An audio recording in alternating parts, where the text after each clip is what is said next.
బాగున్నారా? దేవస్తోత్రం, మంచిదైతే. దేవుని యొక్క వాక్య భాగంలోనికి వెళ్దాం. 2 రాజుల గ్రంథం 2వ అధ్యాయం. 2 రాజుల గ్రంథం 2వ అధ్యాయం 1వ వచనం నుండి 10వ వచనం వరకు. యెహోవా, ఇది మనకు తెలిసినటువంటి వాక్య భాగమే, మరొకసారి ధ్యానిద్దాం. యెహోవా సుడిగాలి చేత ఏలియాను ఆకాశమునకు ఆరోహణము చేయింపబోవు కాలమున ఏలియాయు ఎలీషాయు కూడి గిల్గాలు నుండి వెళ్ళుచుండగా, ఏలియా, యెహోవా నన్ను బేతేలునకు పొమ్మని సెలవిచ్చి ఉన్నాడు గనుక నీవు దయచేసి ఇక్కడ నుండుమని ఎలీషాతో అనెను. ఎలీషా, యెహోవా జీవము తోడు, నీ జీవము తోడు, నేను నిన్ను విడవనని చెప్పగా వారిద్దరును బేతేలునకు ప్రయాణము చేసిరి. బేతేలులో ఉన్న ప్రవక్తల శిష్యుల ఎలీషా యొద్దకు వచ్చి, నేడు యెహోవా నీ యొద్ద నుండి నీ గురువును పరమునకు తీసుకొని పోవునని నీవెరుగుదువా అని ఎలీషాను అడుగగా, అతడు, నేను ఎరుగుదును, మీరు ఊరకుండమనెను. పిమ్మట ఏలియా, ఎలీషా, యెహోవా నన్ను ఎరుకోకు పొమ్మని సెలవిచ్చి ఉన్నాడు గనక నీవు దయచేసి ఇక్కడ ఉండమని ఎలీషాతో అనగా, అతడు, యెహోవా జీవము తోడు, నీ జీవము తోడు, నేను నిన్ను విడవనే నన్ను గనుక వారిద్దరూ ఎరుకోకు ప్రయాణం చేసిరి. సండే స్కూల్ పిల్లలు సండే స్కూల్కి వెళ్ళండి.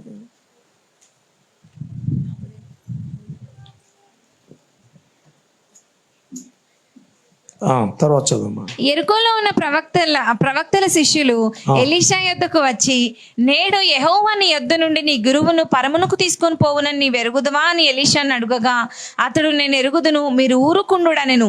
అంతటి ఏలియా, యెహోవా నన్ను యొర్దానుకు పొమ్మని సెలవిచ్చున్నాడు గనక నీవు దయచేసి ఇక్కడ ఉండమని ఎలీషాతో అనగా, అతడు, యెహోవా జీవము తోడు, నీ జీవము తోడు, నేను నిన్ను విడువనని చెప్పాను గనక వారిద్దరును ప్రయాణమై సాగి వెళ్ళిరి.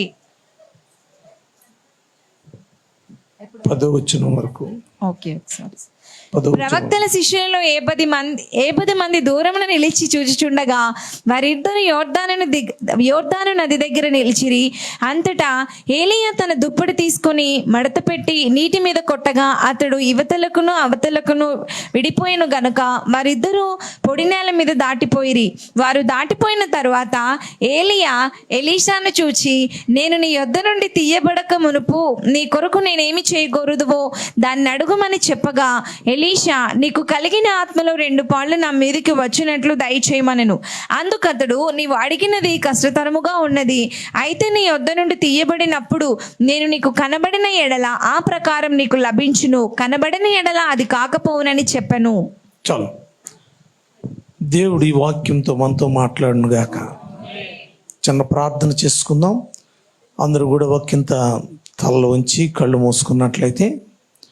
సర్వకృపాని దేవుని మా తండ్రి, సర్వోన్నతుడు మా దైవ, నీ బలిపీఠం చెంతకొచ్చిన మమ్మల్ని ఒకసారి నాయనా నీ యొక్క వాక్కుతో దర్శించి మాలో ఉన్నటువంటి నాయనా నీకిష్టం లేని ప్రతి ఒక్క స్థితిని నీ యొక్క అగ్నితో కాల్చి బూడిద చేసి, ఇదిగో నీకిష్టమైన సువాసభరితమైనటువంటి ఒక చక్కని జీవితాలను అనుగ్రహించమని నాయనా నీ నామమును మహింపరిచేవారుగా మేముంటకు, నీ వాక్కు మా హృదయంలో దాచుకుంటకు కృప దయచేయమని, వినగలిగిన చెవిని, గ్రహించగలిగిన మనసును, సమ్మతి పుట్టించు ఆత్మను అనుగ్రహించమని ఇదిగో నిలబడిన నన్ను మరుగుపరిచి నీ బిడ్డలతో ఎవరికి ఏ మాట అవసరమో ఆ మాటతో నువ్వు మాట్లాడి నీ కృపలో ఎత్తి పట్టుకోమని యేసు దివ్యనామమున అడిగి వేడుకొంచున్నాం తండ్రి, ఆమేన్. హల్లెలూయా. ఈ యొక్క చదవబడినటువంటి లేఖన భాగంలో మనకు బాగా తెలిసినటువంటి విషయం, ఏలియా వెళ్ళిపోతున్నటువంటి సమయం, ఏలియా ఆరోహణమయ్యేటువంటి సమయం. కాబట్టి ఈ యొక్క ఆరోహణమయ్యేటువంటి ఏలియా విషయంలో మరి ఎలీషా తన యొక్క శిష్యుడిగా కొనసాగుతూ ఉన్నటువంటి రోజులవి. మరి ఎలీషా ఎప్పుడు ఎలాగా ఏలియాని వెంబడించాడు అనేటువంటి విషయం అయితే కనుక మరి మీ అందరికీ తెలుసు అనుకుంటున్నాను. ఎందుకంటే ఆయన మరి 12 అరకలతో ఎడ్లతోటి మరి భూమిని సాగు చేస్తున్నప్పుడు ఆ సమయంలో ఎలీషా సాగు చేస్తూ ఉండగా ఏలియా ఏం చేశాడంటే వెళ్తూ ఏం చేశాడంటే ఆయన దుప్పటిని ఆ యొక్క ఎలీషా మీదకి వేసినప్పుడు ఎలీషా ఏం చేశాడంటే ఆ దుప్పట పట్టుకొని ఆయన వెనకాల పరిగెత్తుకుంటూ వెళ్ళి, అయ్యా ఒక్క నిమిషం ఆగమని చెప్పి అడుగుతాడు. ఏమనంటే, అయ్యా నేను తిరిగి వస్తాను, ఇదిగో వారితో చెప్పి నేను తిరిగి వచ్చేస్తాను, నేను వెంబడిస్తాను అని చెప్పినప్పుడు, సరే అలాగే వెళ్ళమని చెప్పినప్పుడు మరి వెళ్ళి తన అరకగా దున్నేటువంటి ఎడ్లని 2 ఎడ్లని కూడా మొత్తం అన్నీ కూడా శుభ్రంగా క్లీన్ చేసి సాఫ్ చేసి మొత్తం భోజనాలు వండి పెట్టి అందరికీ తన యొక్క బంధువులకి తన స్నేహితులకి అందరికీ వండిపెట్టి మరి తను బయలుదేరి ఎలీయాని వెంబడించినటువంటి వాడు.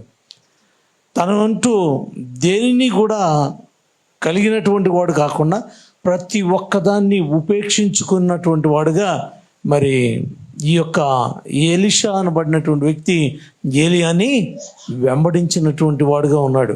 మరి ఏలియా అంతకుముందు 1వ రాజు గ్రంథంలో మరి ఆయన చేసినటువంటి అద్భుత కార్యాలు, ఆశ్చర్య కార్యాలు, ఎన్నో విషయాల్ని మనం చూడగలుగుతాం. ఆ తర్వాత వచ్చినటువంటి ఈ యొక్క ఎలీషా విషయంలో మరి ఆయనతో మరి కొనసాగుతూ ఉన్నటువంటి దాదాపుగా ఆయనకు అప్పటికే 50 మంది శిష్యులు కలిగినటువంటి వాడుగా ఉన్నాడు. ఏలియా ఒక 50 మంది శిష్యులు అతనికి ఉన్నారు. కానీ ఆ 50 మంది శిష్యుల కంటే చాలా ఎక్కువగా మరి ఎలీషా ఏలియాను వెంబడించినటువంటి వాడుగా ఉన్నాడు. జాగ్రత్తగా గమనించండి.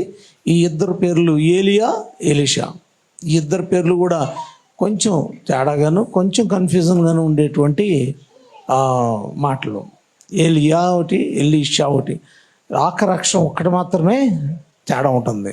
కాబట్టి ఈ యొక్క మాటల్లో గమనించినట్లయితే కనుక మరి ఏలియా మరి ఎత్తబడేటువంటి ఆ సమయం వచ్చినప్పుడు ఆయన ఏమన్నాడంటే మరి ఎలీషాతోటి మాట్లాడుతూ ఉన్నాడు.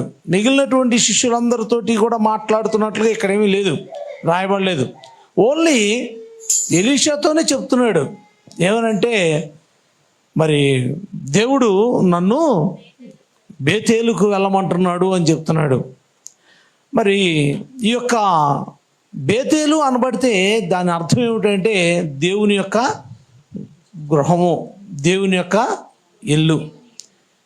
ఈ యొక్క మాటని మీరు జాగ్రత్తగా గుర్తుంచుకోవాలి. బేత్ అనేటువంటి అక్షరం, అది హీబ్రూలో బేత్ అనేటువంటి అక్షరం మీకు ఎక్కడ కనబడుతుందంటే కీర్తన గ్రంథం 119వ కీర్తన మీరు చూస్తే కనుక దాంట్లో కనపడుతుంది బేత్ అనేటువంటిది. బేత్ అంటే 3, అది ఆ యొక్క మొట్టమొదటి మాట, 2, 3వది బేత్ అనేటువంటి మాట కనపడుతుంది. అంటే బేత్ అంటే ఏంటంటే ఇల్లు. ఆ యొక్క దానిలో బేత్ ఏల్ అంటే కనుక ఏల్ అంటే నివాసము, అంటే దేవుని యొక్క నివాసము అని అర్థం ఇచ్చేటువంటి ఆ యొక్క బేతేలుకి వెళ్ళమని చెప్పడం జరుగుతుంది. ప్రియమైన వారు జాగ్రత్తగా గమనించండి. గిల్గాలు అని అంటే దాని అర్థం చక్రము లేదా దొల్లుట అనేటువంటి మాట ఇచ్చేది. కానీ వీళ్ళు ఎక్కడ ఉన్నారంటే గిల్గాల్లో ఉన్నారు. నా మాటను చాలా జాగ్రత్తగా గమనించండి. నాకున్న 15 నిమిషాల్లో మీకు ముందు ఒక 3 మాటలు మాత్రం ఉంచి నేను ముగిస్తాను. ఎందుకంటే గిల్గాలు అనబడినటువంటి ఈ స్థలంలో ఉన్నారు. ఆ గిల్గాల్లో ఉన్నటువంటి ఆ స్థలం నుండి వాళ్ళు ఎక్కడికి వెళ్తున్నారంటే బేతేలుకి వెళ్తున్నారు. అది తూర్పున ఉన్నటువంటి ప్రాంతం. అది బేతేలుకి బయలుదేరి వెళ్ళారు. తూర్పు అంటే ఎటు ఉందండి? ఇటేనా ఉంది తూర్పు? ఎవరన్నా మాట్లాడితే కనుక రే ఇదేం తూర్పు తిరిగి దండం పెట్టి అంటారు. అంటే దాని అర్థం ఏంటి? ఏమన్నా అవుతుందనా లేకపోతే ఏంటని ప్రియమైన వాళ్ళకి గమనించండి. ఎందుకంటే తూర్పుకి ఈస్ట్కి చాలా ప్రాముఖ్యతను ఇస్తారు కూడా మన ఇల్లు కట్టినా ఎటన్నా ప్రయాణాలు చేసినా ఎటు వెళ్ళమంటారు? తూర్పుకి వెళ్ళి ముందు తూర్పుకి వెళ్ళి తర్వాత పడమట తిరుగు, ఎటువైనా తిరుగు పర్వాలేదు, కానీ అటు నుంచి వైన్ షాప్ కన్నా వెళ్ళి పర్వాలేదు, కానీ నువ్వు ముందు మాత్రం ఎటు వెళ్ళాలి? తూర్పుకి వెళ్ళాలి. అది మన సిద్ధాంతాలు పెట్టేశారు, జగబెట్టారు భలే. అఫ్కోర్స్ వీళ్ళ ప్రయాణం కూడా ఎటు మొదలైందంటే తూర్పుకే మొదలైంది. తూర్పుకు మొదలైనటువంటి ఆ ప్రయాణం గిల్గాల్ నుండి బేతేలుకి ఎన్ని కిలోమీటర్లు అంటే మైళ్ళు అంటే 15 మైళ్ళు దూరం. ఈయన వద్దు నువ్వు ఇక్కడ ఉండయ్యా, నన్ను బేతేలు రమ్మన్నాడు, వెళ్తానంటే లేదు లేదు నిన్ను విడిచిపెట్టనంటే విడిచిపెట్టను అన్నాడు. జాగ్రత్త గమనించండి సుమా, విడిచిపెట్టనంటే విడిచిపెట్టను అన్నాడు. 15 మైళ్ళ దూరం గురువు గారిని వెంబడిస్తూనే ఉన్నాడు 15 మైళ్ళ దూరం. 15 మైళ్ళ దూరం వెంబడించిన తర్వాత బేతేలుకి వెళ్ళి బేతేల్లో ఉండి 2 రోజులు బేతేల్లో ఉన్న తర్వాత మళ్ళా ఏమంటున్నాడా అంటే బేతేలు నుంచి నన్ను దేవుడు ఎక్కడికి వెళ్ళమంటున్నాడు, ఎరుకోకి వెళ్ళమంటున్నాడు. కాబట్టి నేను ఎరుకోకి వెళ్తున్నాను, కాబట్టి నువ్వు ఇక్కడ ఉండు అన్నాడు. ఎందుకని ఎరుకోలో ఆల్రెడీ ఈయనకు ఉన్నటువంటి 50 మంది శిష్యులు కూడా అక్కడ ఎరుకోలో ఉన్నారు. కాబట్టి అది యెరూషలేముకి దగ్గరలో ఉన్న పట్టణం కాబట్టి అక్కడ ఎరుకోలో ఈ యొక్క వీళ్ళందరూ కూడా శిష్యులైనటువంటి వారు ఒక 50 మంది ఉన్నారు. కాబట్టి అక్కడ ఉండమని అంటాడు. ఇదిగో నువ్వు ఇక్కడ ఉండు అని అంటే ఇక్కడ అన్నాడండి. ఎరుకోలో పొమ్మని సెలవు ఇచ్చింది, నీవు దయచేసి ఇక్కడ ఉండుము అని ఎలీషాతో అనగా అతడు యెహోవా జీవంతోడు నీ జీవంతోడు నేను నిన్ను విడువను అని చెప్పి మరలా నీ ఎరుకో అనబడినటువంటి ప్రాంతానికి మరలా బయలుదేరాడు. ఎరుకో అంటే ఏంటంటే సువాసన గల స్థలము. ఎరుకో అంటే సువాసన గల స్థలము. మొట్టమొదటిది ఏ స్థలం అండి? బేతేలు అంటే ఏంటి? దేవుని యొక్క ఇల్లు లేదా నివాస స్థలం. దేవుని యొక్క ఇంటి నుండి వాళ్ళు ఎక్కడ బయలుదేరారంటే ఒక సువాసన కలిగినటువంటి స్థలమైనటువంటి ఎరుకోకు బయలుదేరారు. చాలా జాగ్రత్తగా గమనించండి, తర్వాత మళ్ళీ అడుగుతాను, అప్పుడు చెప్పకపోతే కనుక నేను అంతటితో ఆపేస్తాను వాక్యం.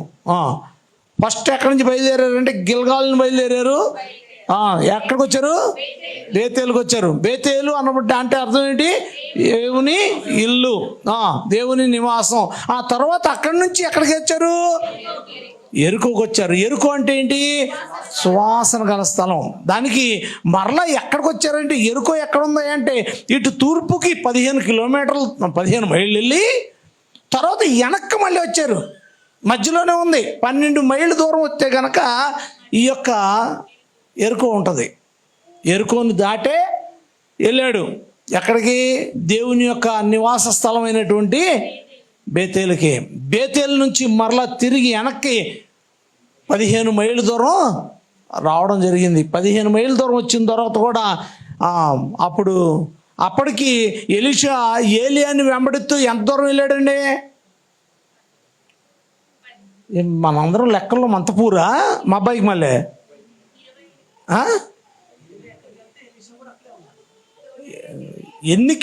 ఎన్ని మైళ్ళ దూరం వెళ్ళాడు అని అంటున్నాను నేను. ఏలియాని వెంబడించి ఎలీషా ఎన్ని మైళ్ళ దూరం వెళ్ళాడు ఇప్పటికి?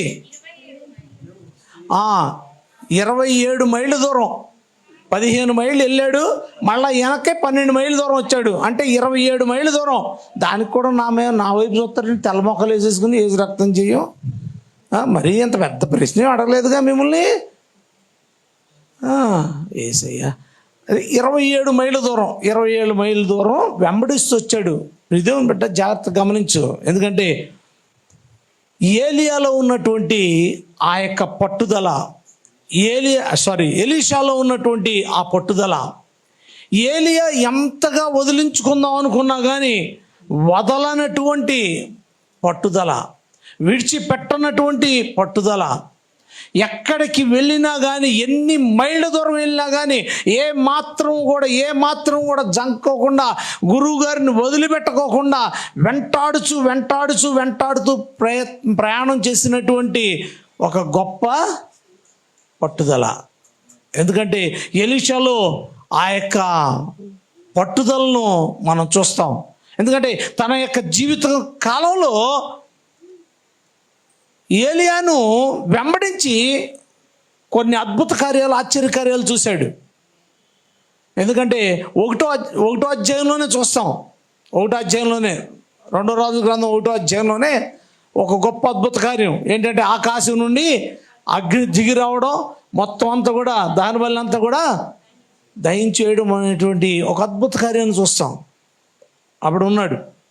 ఎందుకంటే ఆయన పట్టుదలతో వెళ్ళడానికి గల కారణం ఏంటంటే దేవుని యొక్క ఇల్లు నివాస స్థలం అనేటువంటి ప్లేస్లోనూ ఆగిపోలేదు, లేకపోతే ఒక శ్వాసభరితమైనటువంటి స్థలం అని చెప్పబడినటువంటి యెరికోలోనూ ఆగిపోలేదు. తర్వాత అక్కడి నుంచి ఏమంటున్నాడు అంటే నన్ను ఇక్కడి నుంచి యోర్దానుకి వెళ్ళమంటున్నాడు అని చెప్పాడు. యోర్దానికి వెళ్ళమంటున్నాడు అనేప్పటికీ యోర్దానికి మళ్ళా బయలుదేరాడు. 2 మైళ్ళ దూరం యోర్దాను 2 మైళ్ళ దూరం. ఇప్పుడు ఈ ఎన్ని మైళ్ళ దూరం వచ్చాడండి? 5 మైళ్ళ దూరం. 5 మైళ్ళ దూరం ఎక్కడికి? యెరికోకి యోర్దానికి 5 మైళ్ళ దూరం. అంటే అక్కడి నుంచి మళ్ళా 5 మైళ్ళ దూరం వెనక్కి వస్తే ఎన్ని మైళ్ళు అయింది ఇప్పుడు? 32 మైళ్ళ దూరం. 32 మైళ్ళ దూరం. మరి ఎవరైనా నడవమంటే ఎంతవరకు కాలంలో అంటే నడక తప్ప వేరేదేమి లేదు. ఏదైనా ఎక్కితే గాడిద ఎక్కాలి, వీళ్ళైతే ఏమి లేదు. మొత్తం అన్నీ కూడా ఇన్ని మైళ్ళ దూరం కూడా ఏం చేసి వచ్చారు? కాలినడకనే బయలుదేరారు, కాలినడకనే వచ్చారు. మరి ఇన్ని మైళ్ళ దూరం వచ్చినప్పుడు 15, 12, 27, 5 ఎన్ని? 32 మైళ్ళ దూరం. 32 మైళ్ళ దూరాన్ని ఏమాత్రం కూడా పట్టుదల కానీ ఆసక్తి కానీ తన్ని పరీక్షించినప్పుడు ఏమాత్రం వెనక్కి తగ్గడం కానీ ఎక్కడా కనబడనటువంటి ఒక భక్తి కలిగినటువంటి ఎలీషా పక్షంలో మనం ఒకసారి ఆలోచించవలసినటువంటి వారమైనాం. మన జీవితంలో మనకొచ్చేటువంటి పరీక్షల్లో, లేకపోతే మనకొచ్చేటువంటి సమస్యల్లో, మనకొచ్చేటువంటి నిందల్లో, మనకొచ్చేటువంటి ఇబ్బందుల్లో, మనకు కలిగినటువంటి ప్రతి విధమైనటువంటి ప్రతికూల పరిస్థితుల్లో మనం ఏ విధంగా దేవుని నామాన్ని వెంబడిస్తూ ఉన్నటువంటి వారం ఉన్నాం, వెంబడిస్తున్నాం, ఎంతవరకు నిలబడుతున్నాం, ఆయన బిడ్డలుగా మనం ఏ విధంగా ఉంటున్నాం. ఎందుకంటే దేవదేవుడు యేసుప్రభు వారు సిలువ వేయబడినప్పుడు ఆయనతో ఉన్నటువంటి వారి విషయంలో చూస్తే ఆయన్ని లోపలికి పిలాతు దగ్గరికి తీర్పుకు తీసుకెళ్ళినప్పుడు ఉన్నటువంటి వ్యక్తుల్ని చూస్తూ ఉన్నాడు. తర్వాత ఆయన్ని సిలువేసిన తర్వాత ఆయన సిలువ దగ్గర ఉన్నటువంటి వారిని చూస్తూ ఉన్నాడు. వారిని చూసి వారు ఎవరైతే ఆయన్ని వెంబడిస్తూ వచ్చారో వారిలో ఉన్న ఒక్క వ్యక్తిని పిలిచి ఆ వ్యక్తికి తన తల్లిని గురించిన బాధ్యతను అప్పగించడం చూస్తాం. ఆ వ్యక్తి ఎవరండి? యోహాను. ఆయన రొమ్మును ఆనుకున్నవాడు అని పిలువబడినటువంటి యోహాను. అతడు మరి నిజంగా ఎందుకనంటే పిలాతు తీర్పు తీరుస్తున్నప్పుడు పేతురు నువ్వు కూడా మనం వెళ్దాం లోపలికానంటే లేదు నేను రానులే, నువ్వు వెళ్ళాను అన్నాడు. అంటే యోహాను ఒకడు లోపలికి వెళ్ళాడు. తర్వాత మరి ఈ సిలువ వేయబడినప్పుడు పేతురు అక్కడ కనపడ్డాడండి? లేదు, అక్కడ కనపడలా. ఎందుకనంటే మనడు 3 సార్లు కోడి గుయ్యగానే గమ్ముకుని ఇంకా అప్పటికి అయ్యా నేను తప్పు చేశానని మనోడు ఏడుస్తా పశ్చాత్తాపడతా కూర్చుని పోయాడు. కనపడలేదు ఎక్కడ. సిలువ వేయబడిన దగ్గర కూడా ఎక్కడ కనపడలా. ఎవరైతే వెంబడించాడో ఆక్కోకుండా ఉదయకాలానికి ఏం చేస్తారో అని చెప్పి ఉదయం అయిన తర్వాత ఏమిటో తీర్పు ఏంటో ఏం చేస్తారో ఆయన సిలువేయండి అని అప్పగించారు. సిలువేయమంటే కనుక ఎలా చేస్తారో ఏమిటో అని చెప్పి మరి ఆయన సిలువ మోయడం మొదలుపెట్టిన కాడి నుంచి మరి ఆయన తల్లి మరియా, అలాగే యోహాను, తన యొక్క ఇంకా కొంతమంది స్త్రీలు వాళ్ళందరూ కూడా ఆ సిలువను వెంబడిస్తూనే వచ్చారు. దేవుని బిడ్డ జాగ్రత్త గమనించు. మరి ప్రతికూలమైనటువంటి పరిస్థితులు వచ్చినప్పుడు మనం ఎంతగా దేవుణ్ణి వెంబడిస్తూ ఉన్నటువంటి వారు ఉన్నాం. ఇక్కడ అంటారు కదా, శిష్యులైనటువంటి వారు వచ్చి అడుగుతారు, ఒక 50 మంది అడుగుతారు. ఏమని? ఇదిగో గురువుగారు వెళ్ళిపోతున్నారనే సంగతి నీకు తెలుసా? ఏంటి ఏమన్నా చెప్పాడా నీకు? మా గురించి ఏమైనా చెప్పాడా?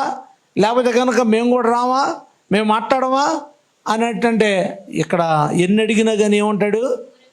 ఊరకుండే, మీరు మాట్లాడవద్దు, నాకు తెలుసు గురుగారు వెళ్తున్నానని. ఏమిటయ్యా ఈయన యొక్క తపన ఏమిటి, ఈయన బాధ ఏమిటి, ఈయన యొక్క స్థానం ఏమిటి అని అంటే ఒకటే, ఏమిటంటే ఆయన గురువు గారు ఎదుర్కొన్నటువంటి సమస్యలు చాలా భయంకరమైన సమస్యలు, చాలా భయంకరమైనటువంటి నిందల్ని ఆయన గురువు గారు ఎదుర్కొన్నాడు. కాబట్టి ఆ సమస్యలను ఎదుర్కోవడానికి, ఆ సమస్యలు ఆయన వెళ్ళిపోయిన తర్వాత వచ్చేటువంటి సమస్యలను ఎదుర్కోవడానికి ఈయనకి ఏం కావాలయ్యా అంటే ఆయన యొక్క ఆత్మ కంటే 2 అంతల ఆత్మ ఈయనకి కావాలి. దేవుని స్తోత్రం, హల్లెలూయా. ఎందుకంటే 2 అంతల ఆత్మ కావాలి. ప్రియమైన వారులారా జాగ్రత్త గమనించండి. ఒక చిన్న ఎగ్జాంపుల్ చెప్తాను. ఎందుకంటే నేను వివాహం అయినప్పుడు, నాకు వివాహం అయినప్పుడు మరి నా జీతం వచ్చేప్పటికి 1600 రూపాయలే. ఎంతండి? నవ్వుతున్నారు. 1600 రూపాయలు. అప్పుడు రెంట్ ఎంత? 200 రూపాయలే. రెంట్ 200 రూపాయలే. మరి ఇంకొక 500 రూపాయలు పెడితే ఇంట్లో సరుకులన్నీ వచ్చేసి కూడా, మా బుడ్డోడికి పాలు, మా బంగారానికి అన్నీ వచ్చేసాయి.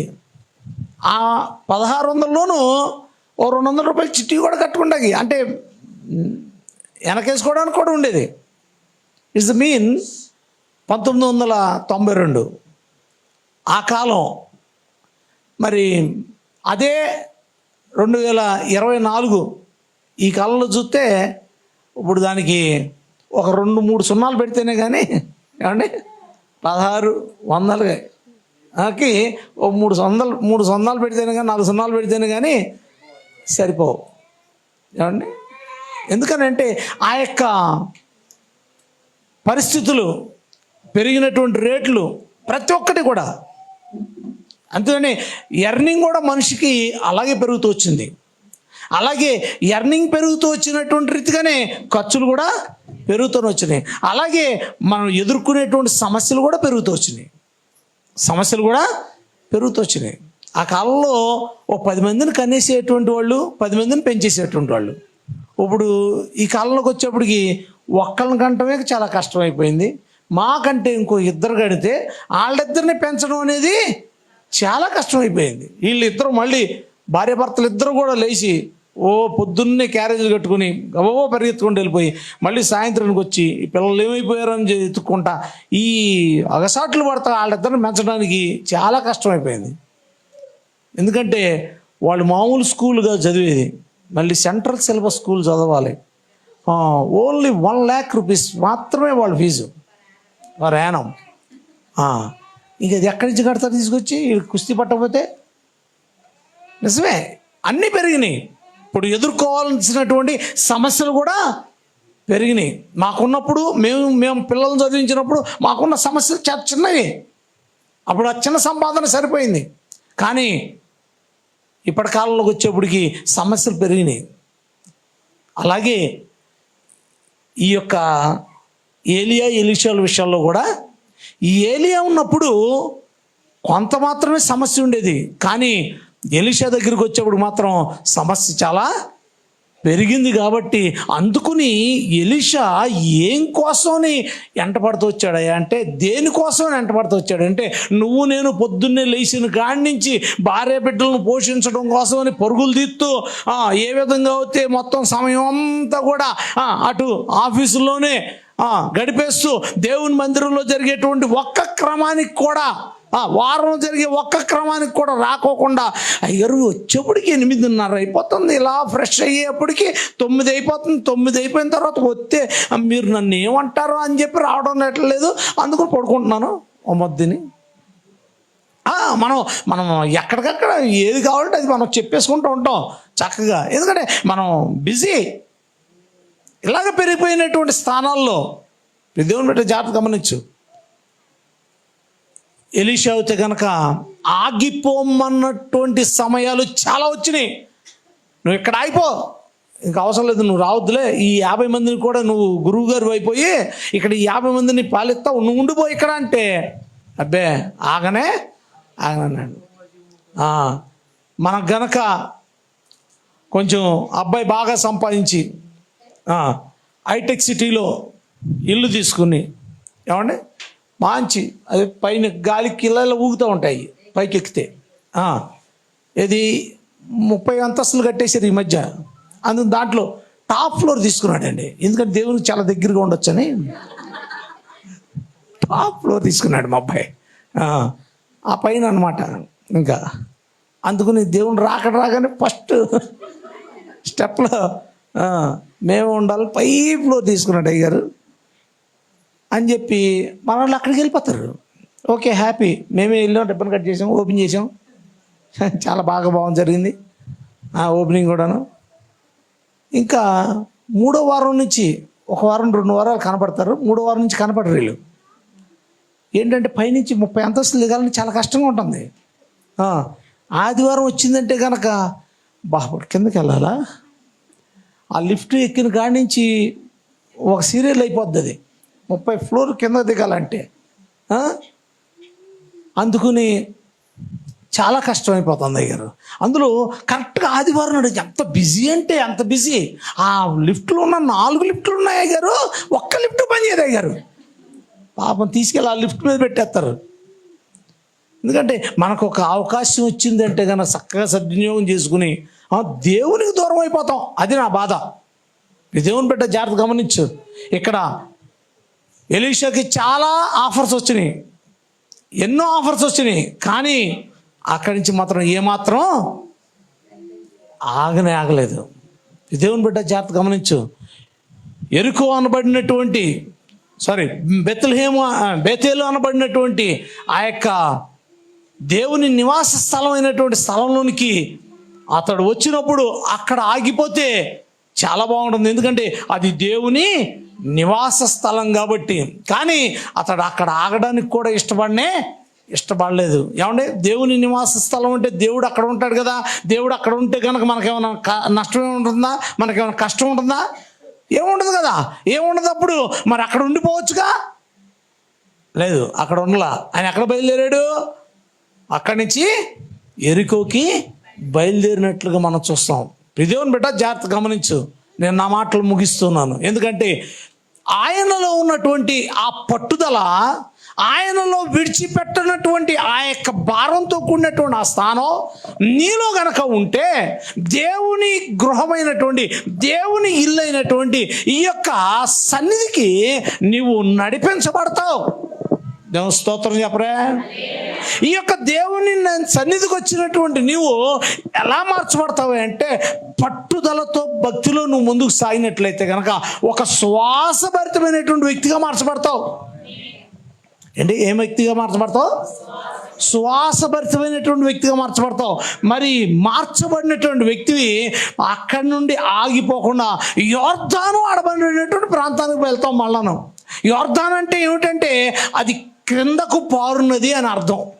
క్రిందకు పారడం అంటే ఏమిటి? ఏమంటే ఇప్పుడు ఎక్కడికి వెళ్ళాము? దేవుని ఇంటికి వెళ్ళాము. అక్కడ దేవుని ఇంట్లో ఎలా మార్చబడ్డాం అంటే సువాసభరితంగా మార్చబడ్డాం. సువాసభరితంగా మార్చబడినటువంటి నీవు ఎక్కడికి వెళ్తావు అంటే క్రిందకు వెళ్ళడం అంటే ఏంటంటే కింద ఉన్నటువంటి వారికి స్వార్థను ప్రకటించేటువంటి వ్యక్తిగా నిలబడతావు. దేవుని స్తోత్రం, హల్లెలూయా. మనం ప్రతి ఒక్క విషయంలోనూ కూడా అక్కడ కావలసినటువంటి స్థానాన్ని మనం జాగ్రత్తగా గమనించాలి. ఎందుకంటే ఈ యొక్క ఏలియాను విడిచిపెట్టినటువంటి ఈ యొక్క ఎలీషాకి ఏ విధంగా అయితే పట్టుదలతో వచ్చాడో అలాగే నువ్వు కూడా ఇటు చూడు,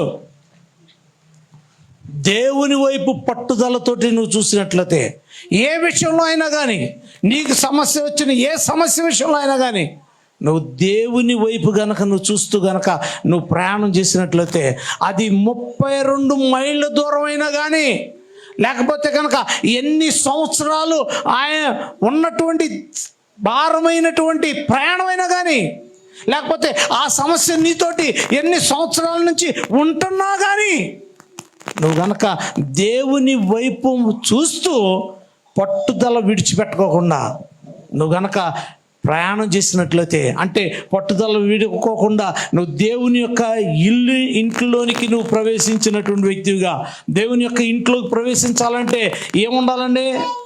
ఏమంటే ఎవరు పడితే వాళ్ళు దేవుని ఇంట్లోకి వెళ్తారా?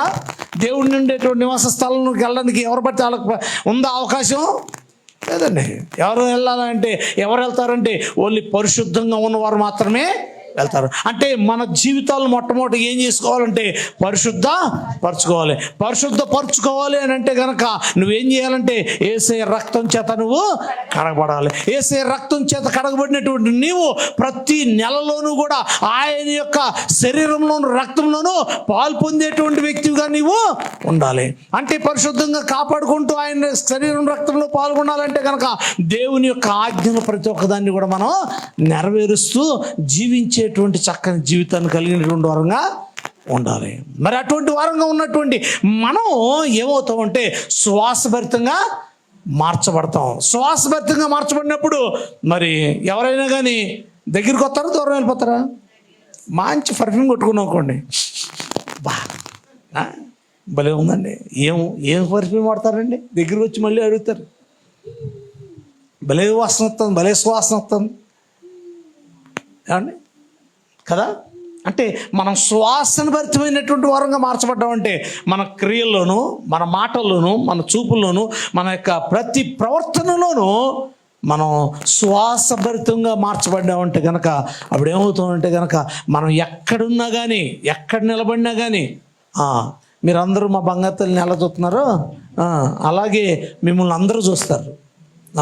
మీరు ఎక్కడున్నా కానీ, మీరు ఏ ప్లేస్లో ఉంచున్నా కానీ, ఎందుకంటే మీ మాటలు ఆకర్షిస్తూ ఉంటాయి, అలాగే మీ యొక్క క్రియలు ఆకర్షిస్తాయి.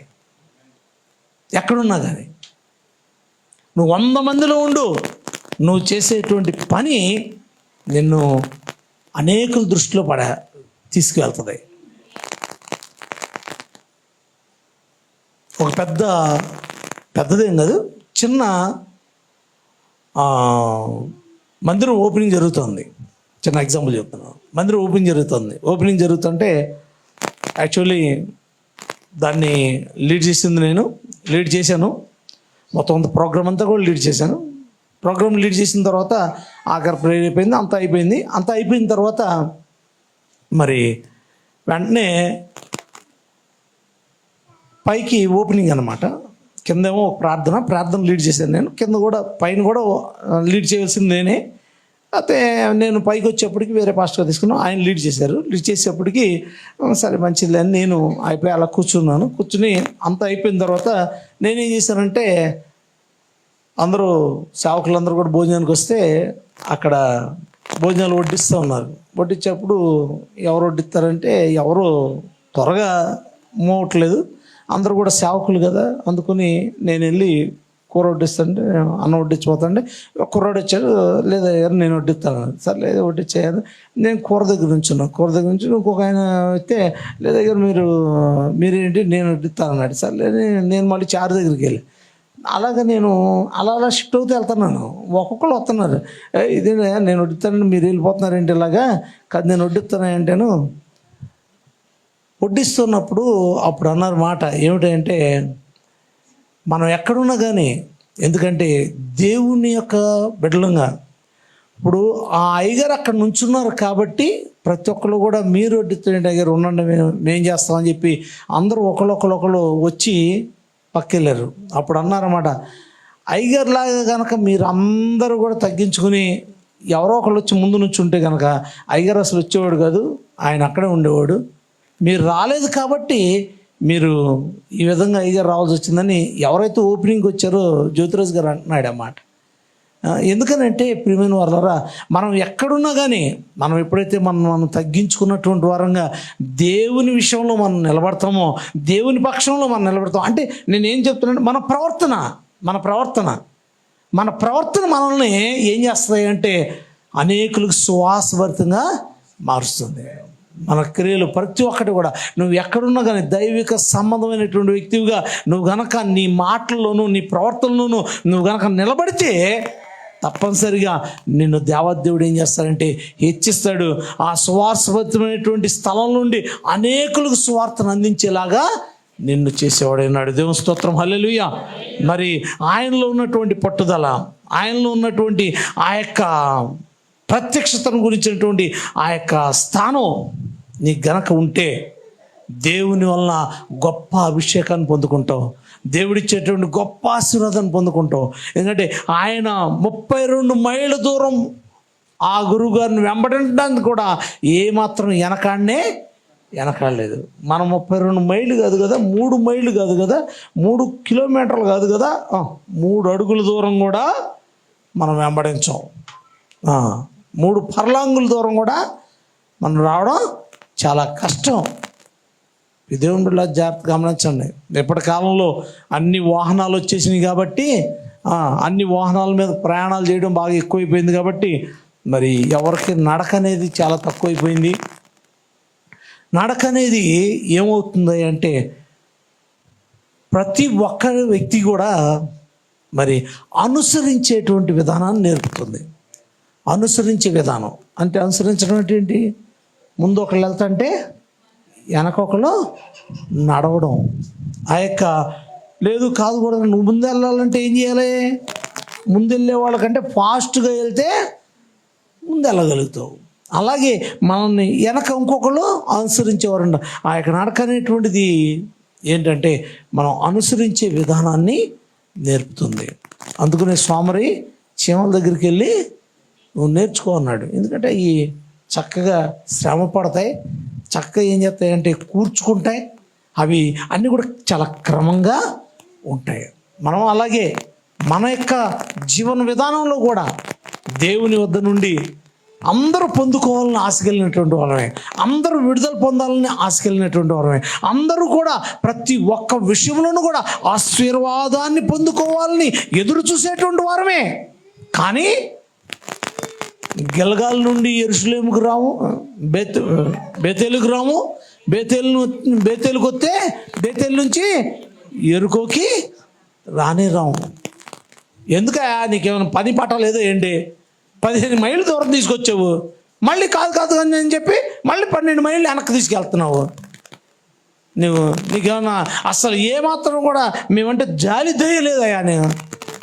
మేము యవనస్తులం, అసలు మా అమ్మ కాలు కింద పెట్టుకోకుండా పెంచింది అని అంటాడు మా బాబీ. నన్ను ఎంత బాగా పెంచుకుందంటే అంత బాగా పెంచింది. నువ్వేమో నన్ను ఇన్ని మైళ్ళ దూరం నడిపిస్తున్నావు, కనీసం ఇప్పుడైనా ఏదో చెప్పు ఒక మాట అని. మనం ఎప్పటి నుంచి బేరం మొదలుపెట్టేస్తాం? ఒక 5 మైళ్ళ దూరం మొదలుపెట్టిన కాడి నుంచి మొదలుపెట్టేస్తాం. ఏదో కష్టం మీద ఒక 5 మైళ్ళు బయలుదేరుతాంలే, ఆ తర్వాత నుంచి బేరం మొదలుపెట్టేస్తాం. ప్రేమైన వాళ్ళ జాగ్రత్త గమనించండి.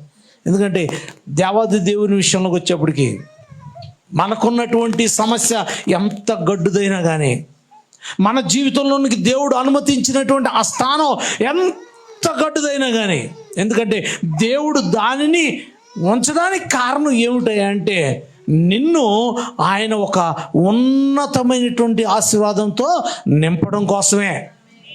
ఆయన ఆ ఆశీర్వాదం విషయంలో మరి ఎందుకంటే ఆయన ఆలస్యం చేసేప్పుడు గంట ఏం పొందుకుంటామంట? ఇంకా ఏమండి? మేలైన దీవెనల్ని పొందుకుంటామంట. కాబట్టి మరి దేవాది దేవుని విషయంలో మనం ఎప్పుడు కూడా వెనక్కి తగ్గకోకుండా ప్రతి ఒక్క విషయంలోనూ కూడా మనం దేవుని వైపు చూస్తూ మనం ఎప్పుడైతే ముందుకు సాగుతామో అప్పుడు ఆయన మనల్ని ఎంతగానో ఆశీర్వదించేవాడై ఉన్నాడు. మనల్ని ప్రతి చోట కూడా అనేక రకాలైనటువంటి మరి అసౌకర్యంతో కూడినటువంటి సమస్యలు మనకి ఎన్నో వస్తాయి మన జీవితంలో. కానీ ఎన్నడూ మనం వెనక్కి తక్కువకుండా ఎప్పుడైతే ఈ యొక్క ఎలీషాలాగా, ఏలియాను వెంబడించిన ఎలీషాలాగా నువ్వు కూడా దేవుని వైపు చూస్తూ ఆయన వైపు చూస్తూ నువ్వు ఎప్పుడైతే వెంబడిస్తావో అప్పుడే ప్రతి ఒక్క దాని విషయంలోనూ కూడా ఏం పొందుకుంటావంటే జయాన్ని పొందుకోగలుగుతావు. దేవుని స్తోత్రం, హల్లెలూయా. మీరు ఇంటికి వెళ్ళిన తర్వాత చదువుకోండి. యోహాను సువార్త 7వ అధ్యాయం 37వ వచనం నుండి 39వ వచనం వరకు.